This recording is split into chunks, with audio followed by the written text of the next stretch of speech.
صلی علی رسول الکریم اما بعد اعوذ باللہ من الشیطان الرجیم بسم اللہ الرحمن الرحیم قال آمنتم له قبل ان آذن لكم انه لكبيركم الذي علمكم السحر فلسوف تعلمون لا أقطعن أيديكم وأرجلكم من خلاف ولا أصلبنكم أجمعين قالوا لا زير إنا إلى ربنا منقلبون إنا نطمع أن يغفر لنا ربنا خطايانا أن كنا أول المؤمنين وأوحينا إلى موسى أن أسري بعبادي إنكم متبعون وأرسل فرعون في المدائن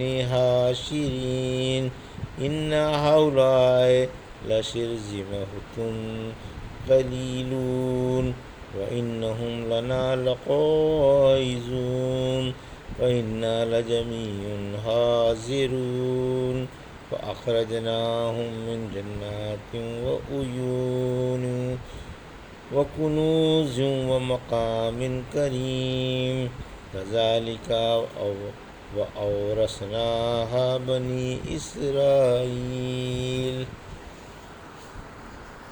ابھی آپ نے سورہ شعراء کی آیت 49 سے 59 کی تلاوت سماعت فرمائی۔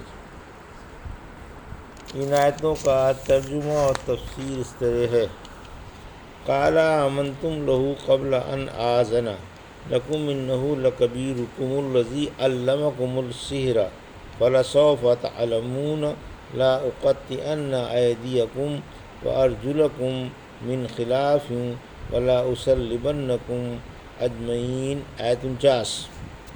قالوا لا زير إنا إلى ربنا منقلبون۔ آیت 50۔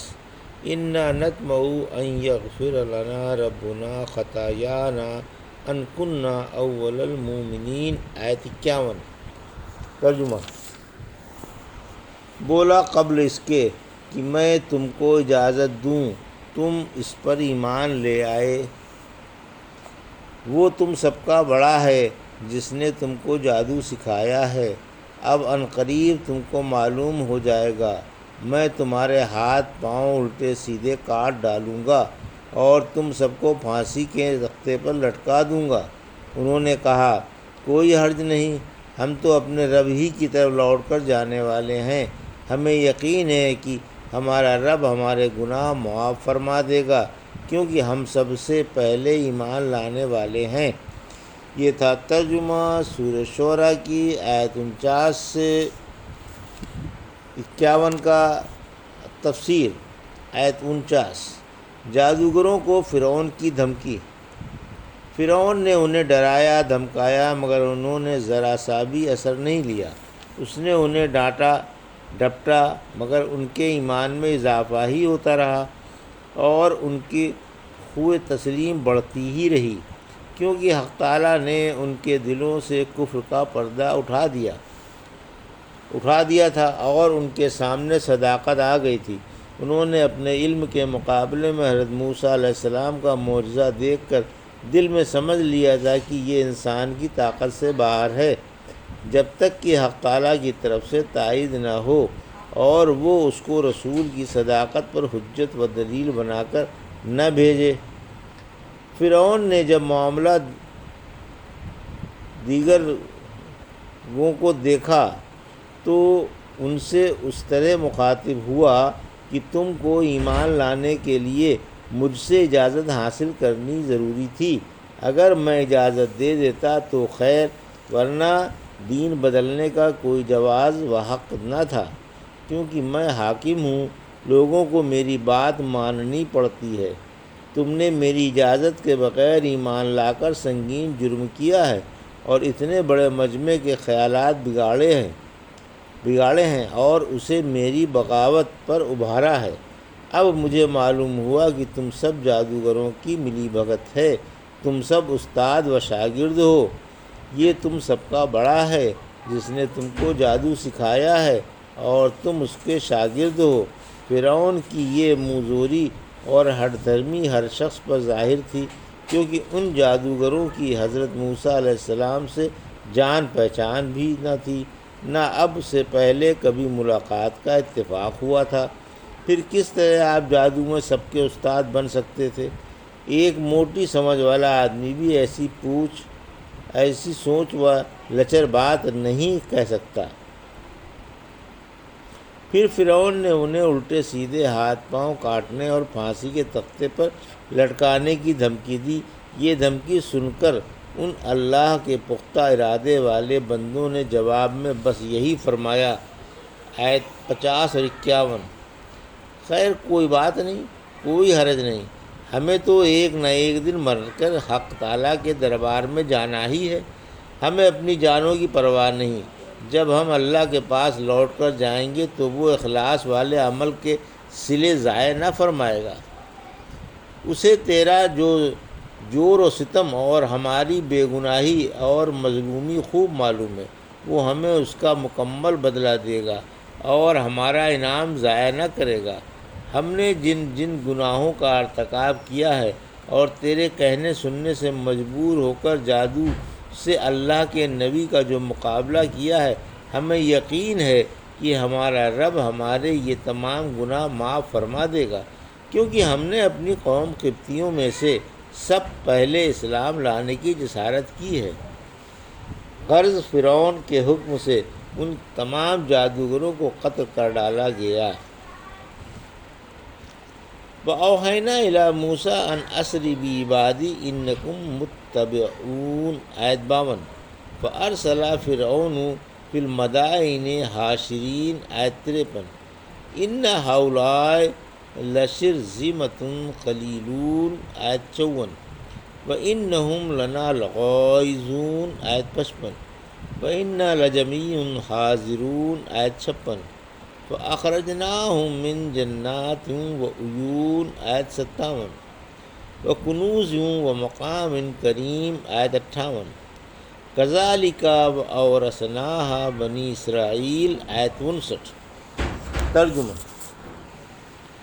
ہم نے موسیٰ علیہ السلام کے پاس وحی بھیجی کہ میرے بندوں کو راتوں رات لے جاؤ، یقیناً تمہارا تعاقب کیا جائے گا۔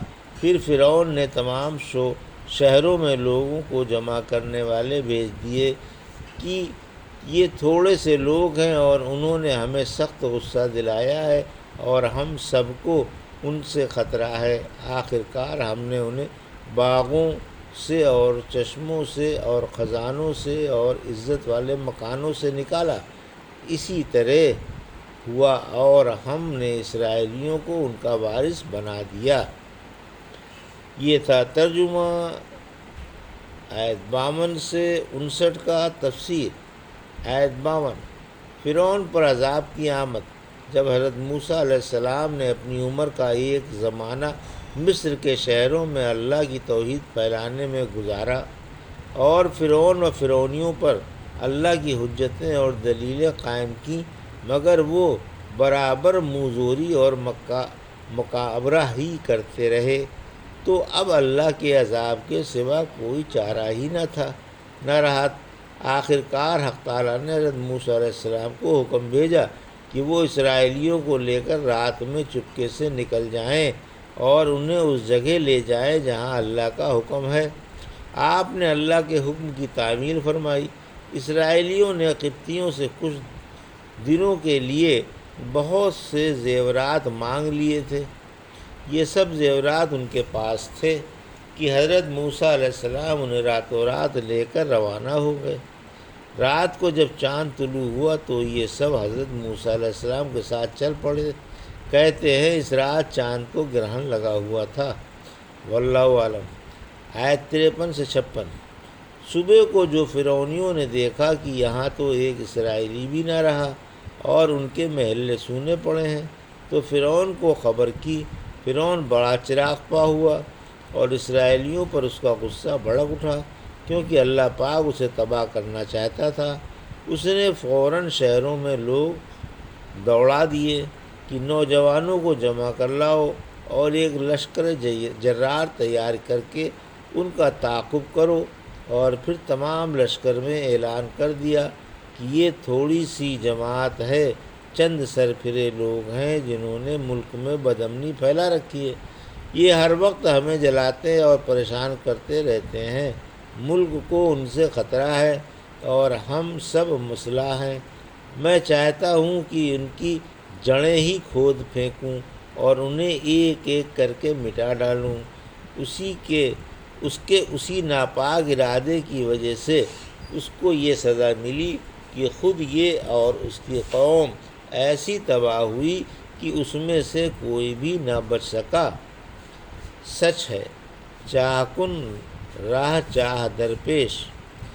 آیت 57-58۔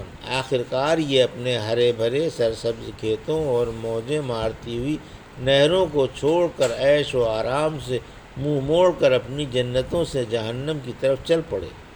ہم نے انہیں ان کے خزانوں سے، عمدہ مکانوں سے اور لدے پھندے باغوں سے نکال باہر کیا۔ آیت 59۔